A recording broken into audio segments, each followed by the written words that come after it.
2023 के 75 दिन हुए हैं। मैं उन 75 डेज की ही बात आज करना चाहता हूं। इन 75 दिनों में देश का ऐतिहासिक ग्रीन बजट आया। इन 75 दिनों में कर्नाटका के शिवमोगा में एयरपोर्ट का लोकार्पण हुआ। इन 75 दिनों में मुंबई में मेट्रो रेल का अगला फेज शुरू हुआ। इन 75 दिनों में देश में दुनिया का सबसे लंबा रिवर क्रूज चला। बेंगलुरु मैसूरू एक्सप्रेस वे शुरू हुआ। दिल्ली मुंबई एक्सप्रेस वे का एक सेक्शन शुरू किया गया। मुंबई से विशाखापट्टनम से वंदे भारत ट्रेनें चलनी शुरू हुई। आईआईटी धारवाड़ के परमानेंट कैंपस का लोकार्पण हुआ।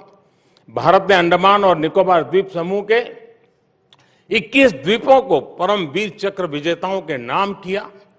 साथियों, इन 75 दिनों में ही भारत ने पेट्रोल में 20% इथेनॉल की ब्लेंडिंग करके E20 फ्यूल लॉन्च किया है।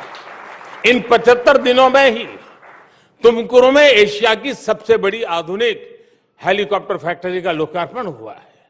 एयर इंडिया ने दुनिया का सबसे बड़ा एविएशन ऑर्डर दिया है।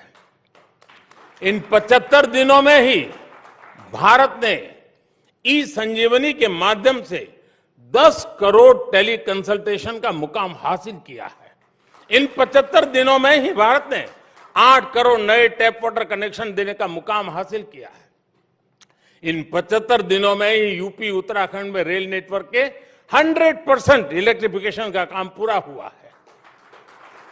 साथियों, इन 75 दिनों में कूनो नेशनल पार्क में 12 चीताओं का नया बैच आया है।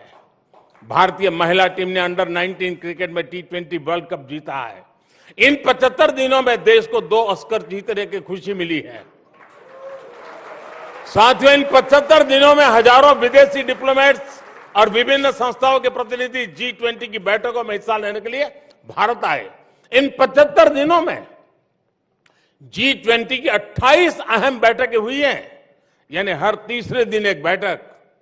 इसी दौरान एनर्जी समिट हुई।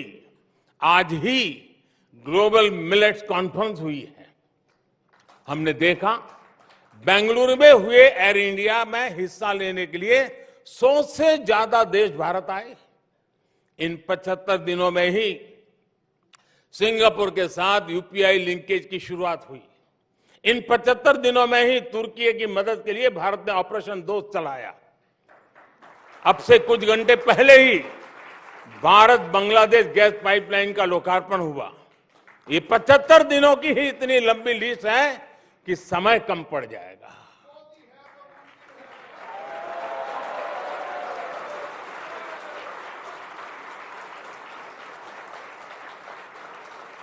और मैं 75 दिन की कुछ बातें इसलिए दिखा रहा हूं कि यही इंडिया मूवमेंट का ही तो रिफ्लेक्शन है।